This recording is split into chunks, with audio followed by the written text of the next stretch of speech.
हरे कृष्णा। आप सभी को कामदा एकादशी की बहुत सारी शुभकामनाएं। चैत्र मास के शुक्ल पक्ष में आने वाली कामदा एकादशी अपने नाम के अनुसार ही मनुष्य की साधक की हर प्रकार की कामनाओं की पूर्ति करती है। तो चलिए इसी कामदा एकादशी के उपलक्ष्य में उससे जुड़ी हुई इस सुंदर पौराणिक कथा का श्रवण करते हैं। आइए आज की कामदा एकादशी व्रत कथा आरंभ करते हैं। कामदा एकादशी के महात्म्य का वर्णन हमें वराह पुराण में प्राप्त होता है, जहाँ पर भगवान श्री कृष्ण और महाराज युधिष्ठिर के बीच एक सुंदर संवाद होता है। महाराज युधिष्ठिर ने भगवान श्री कृष्ण से पूछा, हे केशव, चैत्र मास के शुक्ल पक्ष में आने वाली एकादशी व्रत की विधि क्या है और इसके लाभ की विस्तार से चर्चा कीजिए। उसका नाम क्या है? ये सुनकर भगवान श्री कृष्ण ने उत्तर दिया, हे मेरे प्रिय महाराज युधिष्ठिर, कृपया पुराणों में लिखित इस एकादशी के विषय में ध्यानपूर्वक सुनिए। भगवान श्री रामचंद्र जी के परदादा यानी दिलीप महाराज ने अपने गुरु वशिष्ठ ऋषि से चैत्र मास के शुक्ल पक्ष में आने वाली इसी एकादशी के नाम और पालन की विधि के विषय में पूछा था।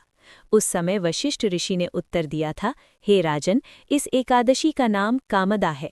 ये एकादशी मनुष्य के समस्त पापों के फल को भस्म कर देती है और पालन करने वाले को पुत्र प्राप्ति का वरदान प्रदान करती है। अब कृपया मुझसे इसकी महिमा का वर्णन भी सुनो।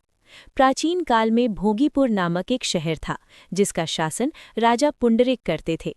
अनेक गंधर्व, किन्नर और अप्सराएं वहां निवास करती थी। एक सुंदर अप्सरा ललिता और ललित नामक गंधर्व पति पत्नी के रूप में वहां पर निवास करते थे। वे दोनों ही परस्पर इतने आसक्त थे कि एक क्षण के लिए भी दूर नहीं रह पाते थे। एक बार राजा पुंडरीक की सभा में अनेक गंधर्व नृत्य और गायन कर रहे थे और ललित भी उनके साथ अपनी पत्नी के बिना ही गा रहा था। अपनी पत्नी के विरह में ललित की ध्वनि, धुन, कदम या वचन विचलित हो गए। दर्शकों में करकोटक नामक एक नाग विराजमान था, जो ललित के इस अव्यवस्थित प्रदर्शन का कारण समझ चुका था। उसने ईर्ष्यावश राजा पुंडरीक से ललित के इस व्यवहार की शिकायत कर दी। राजा अत्यंत क्रोधित हो गए और ललित को ये श्राप दे दिया कि हे पापी, हे मूर्ख, अपनी पत्नी के प्रति काम भाव से ग्रस्त होने के कारण तुमने सभा में नृत्य और गायन में विसंगति उत्पन्न कर दी है। इसलिए मैं तुम्हें नरभक्षी राक्षस बनने का श्राप देता हूँ।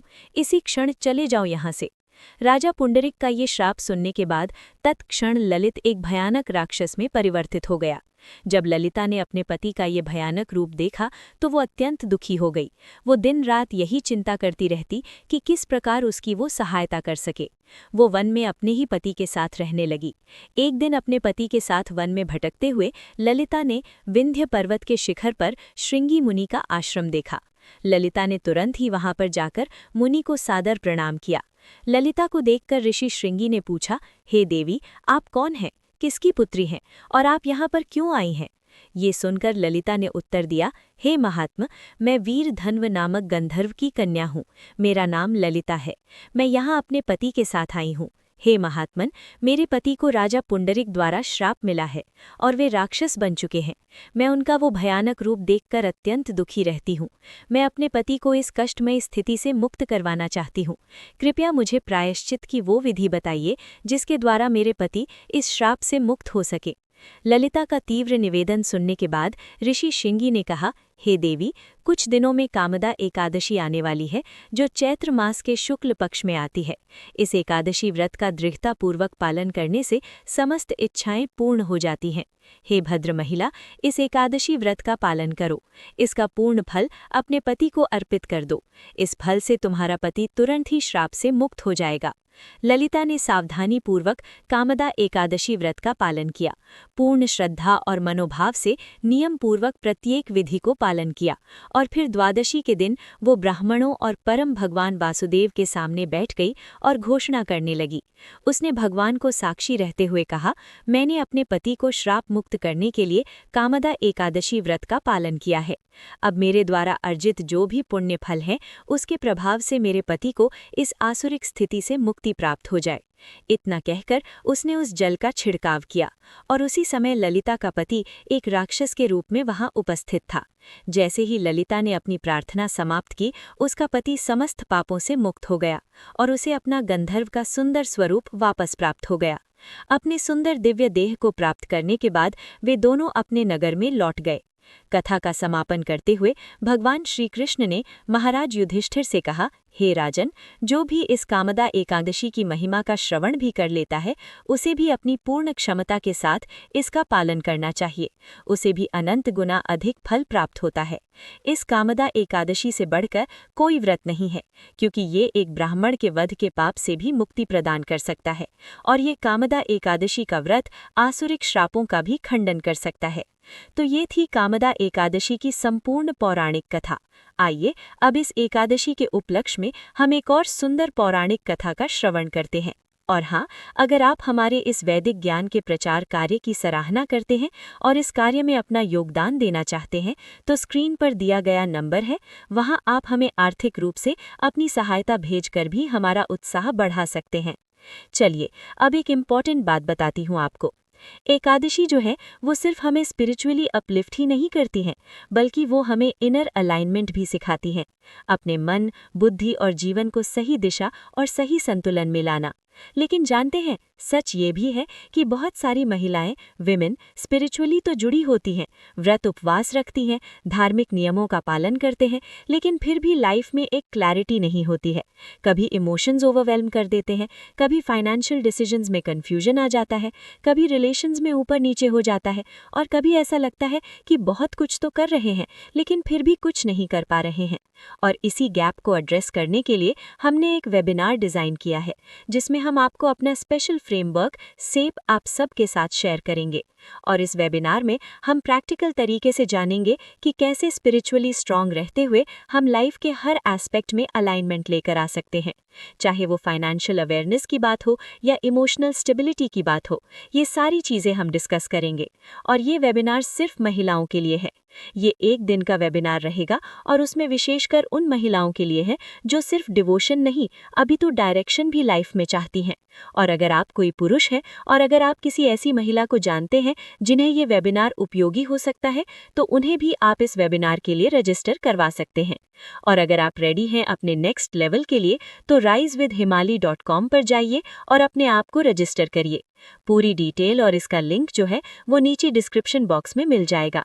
और मैं आपसे लाइव मिलूंगी इसी वेबिनार में। एकादशी व्रत का पारण करने का समय रहेगा अगले दिन यानी 30 मार्च 2025 सोमवार के दिन सुबह 6:18 से लेकर 7:12 के बीच में। आइए अब इस एकादशी तिथि के कुछ अन्य शुभ मुहूर्त के विषय में जानते हैं। इस बार एकादशी तिथि के दिन प्रातः ब्रह्म मुहूर्त का समय रहेगा सुबह 4:42 से लेकर 5:28 तक का, और सूर्योदय होगा सुबह 6:15 पर।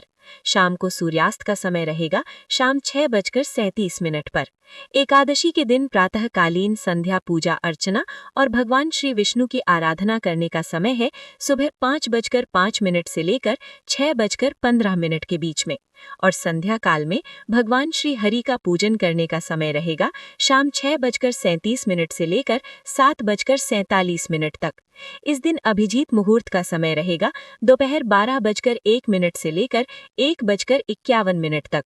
अमृतकाल है दोपहर 1:02 से लेकर 2:38 तक।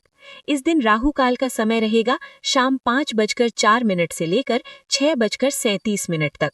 तो इसलिए इस समय के दौरान कोई भी शुभ या मांगलिक कार्य ना करें। इस दिन सुबह 6:15 से लेकर 7:46 के बीच में भद्रा का वास भी रहेगा, और ये वास इस बार पृथ्वी पर होगा, और इसलिए पृथ्वीवासियों के लिए ये समय अशुभ माना जाएगा।